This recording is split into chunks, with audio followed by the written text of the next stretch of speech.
jet ski racing has returned to Pulaski County.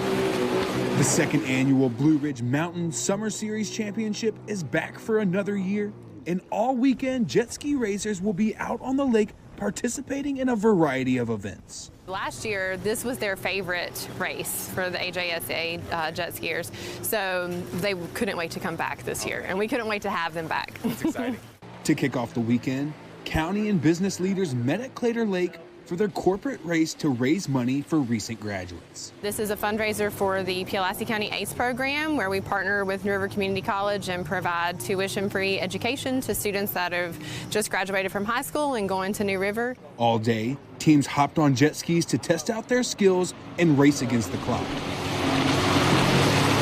I talked to County Administrator Jonathan Sweet about this weekend, and he says this is an example of their goal of becoming a destination for recreation. It's great for our economy, it's great for our image. Moreover, it's great for our citizens to be able to enjoy it right here in Pulaski County. I also talked to one man who is part of a local business supporting this weekend, and he says this is a great way to support the community and end the long work week. I was telling one of my buddies earlier, it's no better way to end the work week. It's something cool to kind of get more of a reimagining of what's actually here and know for sure that, all right, yeah, we got all this cool stuff in our backyard. Johnny Roop was last seen at his apartment Friday on Canyon Ridge Road. I'm told he was supposed to be driving to his parents' home in Abington when he never made it. Since then, his family has filed police reports and has been asking for help on social medias. They say police pinged his cell phone, and it shows it was near the Uptown Mall in Christiansburg around 4:30 Friday evening. I reached out to one of Johnny's childhood friends, and he tells me since he heard the news, he's been worried sick. Just get that bad feeling in your stomach. I went and messaged him, and I saw that his mom had posted something, and I was like, man, something's not just something's just not adding up. He says this is something Johnny would never do. Johnny's just not the kind of guy that just goes missing. You have some buddies who, you don't hear from them in a couple of days. It's just the norm. They kind of do their own thing. But Johnny's very, he's a family and friend-oriented man. I'm here off Ramsey Mountain Road in Wythe County, where Sunday evening, a woman was set on fire right outside her own home. According to the Wythe County Sheriff's Office, investigators got a call on November 17th that a woman had been set on fire in Max Meadows. When emergency personnel arrived to the scene, they discovered the victim, Tiffany Dunford, with severe burns covering most of her body. She was flown to a medical facility for treatment, but died from her injuries Monday. Deputies say Dunford and other witnesses on scene identified the suspect as 28-year-old Savannah Adams, who was taken into custody Monday morning just after 9:30. I stopped at the Wythe County Sheriff's Office to get a comment from Sheriff Charles Foster, but I was told he was not in. I reached out to the members of the family and those who knew Dunford, but they told me it was too soon for them to talk on camera. No matter who I talked to, they told me this is a horrible situation and nobody deserves something like this. Here in Wythe County, I'm Thomas Mundy, 10 News, working for you.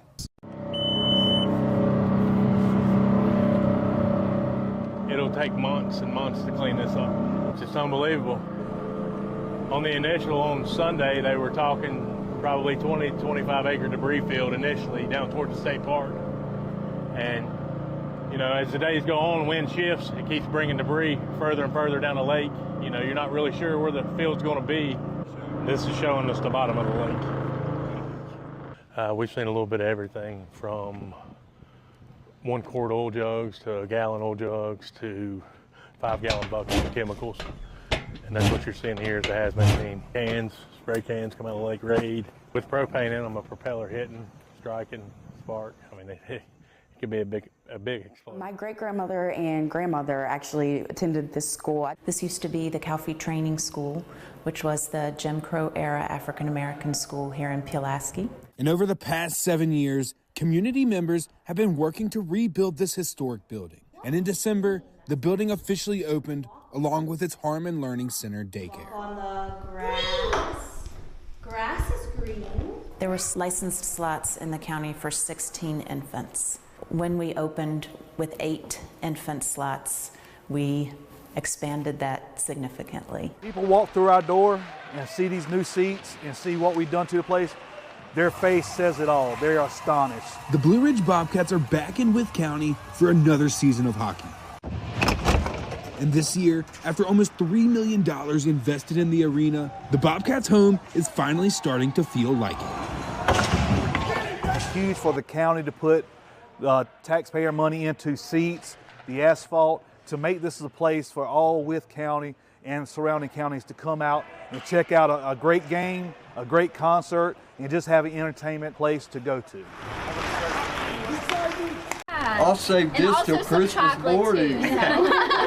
Christmas morning. Gary Musser has been living in Ellison his entire life. This year, his holiday has been harder than normal. I'm going through a lot of sickness in my family, and there's hospitalizations, there's real bad health, and we're all worried about Christmas. Musser himself has been receiving care since before Thanksgiving. He says with everything going on, it's been hard to get into the holiday spirit. I needed a pick-me-up, something to put me on the right track.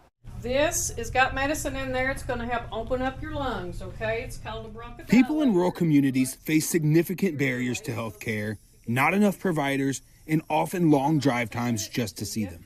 But having access to health care in rural areas can be beyond important, and that's why I'm here at the Wythe County Community Hospital. You know, people think small hospitals don't have good quality care. Wythe County Community Hospital is busting that myth, proving their quality of care is the highest of standards. You know, there's things we can't do here, but what we do it really well. This past fall, the hospital was evaluated for patient safety from Leapfrog Hospital Safety Grade Group and received the highest grade possible, a standard hundreds of hospitals are held to but fail to meet. When they walk in our doors, we've been measured on the same standards, the same protocols that the larger hospitals in urban settings have been measured on. I talked to some of the physicians and nurses with the hospital, and they say this is on the forefront of every interaction. We have a goal every day, no preventable harms. Wytheville is in the crossroads between surrounding urban areas, making this the first stop for many emergencies. A lot of times they'll come here first, we'll get things stabilized and then can transfer, to a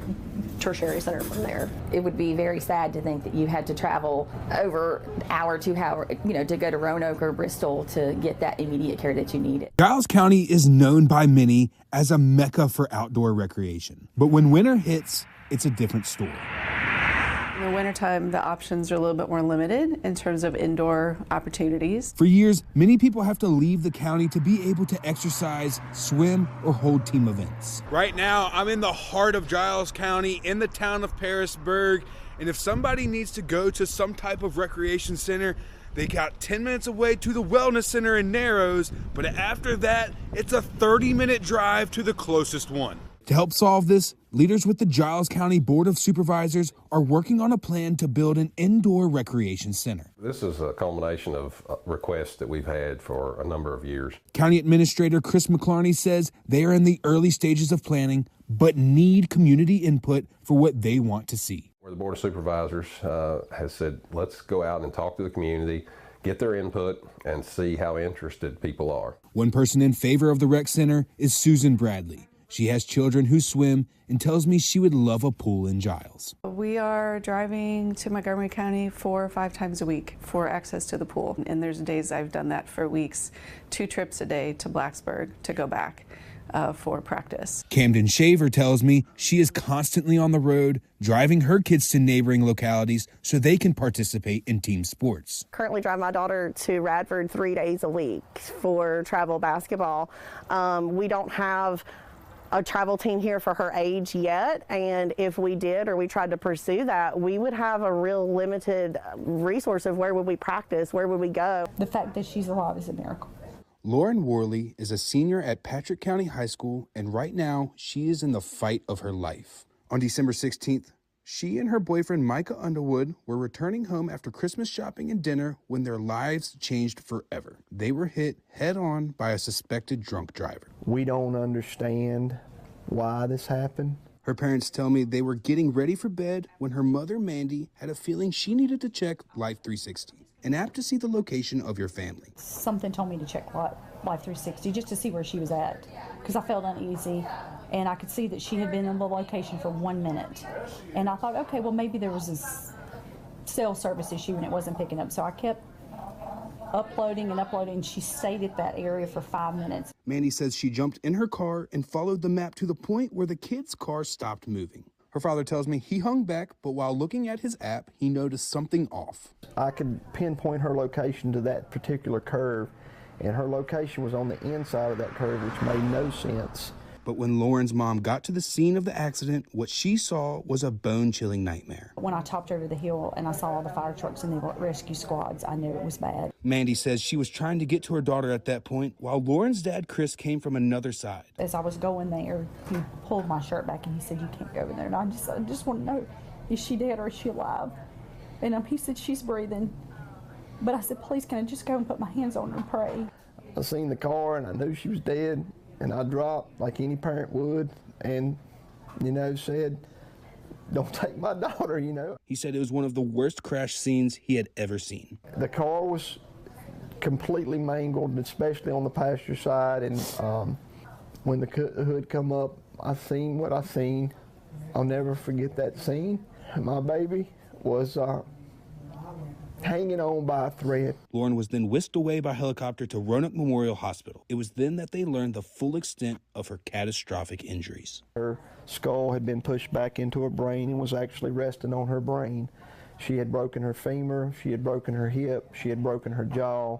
Her carotid artery was dissected. They say now it's a waiting game and the power of prayer. What we need is prayers. We I need don't prayers. Need anything else. Prayers is all that we need, because God is showing what he can do. The more people that know, the more people that'll pray. They say doctors tell them the next few days are the most critical for Lauren. I'm Thomas Mundy, 10 News, working for you. 12 months ago, the Worley family was praying their daughter Lauren would survive the night. Now, I'm not going to lie, I wouldn't wish what we went through on the devil. But after months of work, Lauren has defied all scientific reason and is back to living at almost a normal life. She is the miracle that we pray for. Absolutely. We had all the faith. We put all our faith in God that she would heal, but she has healed far greater than we ever imagined.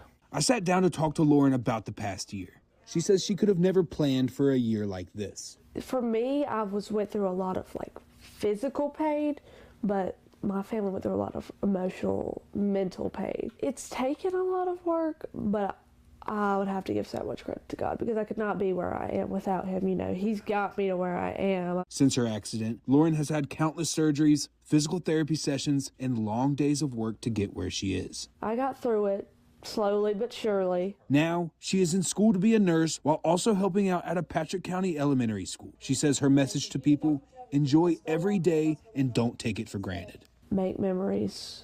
Even when you're young, don't wait.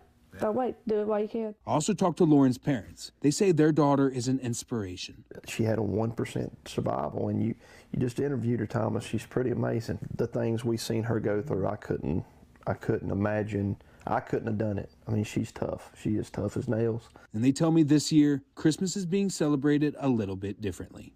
Every Christmas from now on will be different for us. Yeah. Because it is not about the material things.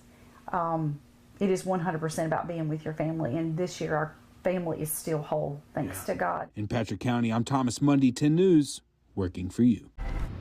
John, Rachel, people from all over the Commonwealth were here this morning as we witnessed the first steps of Amtrak coming to Montgomery County.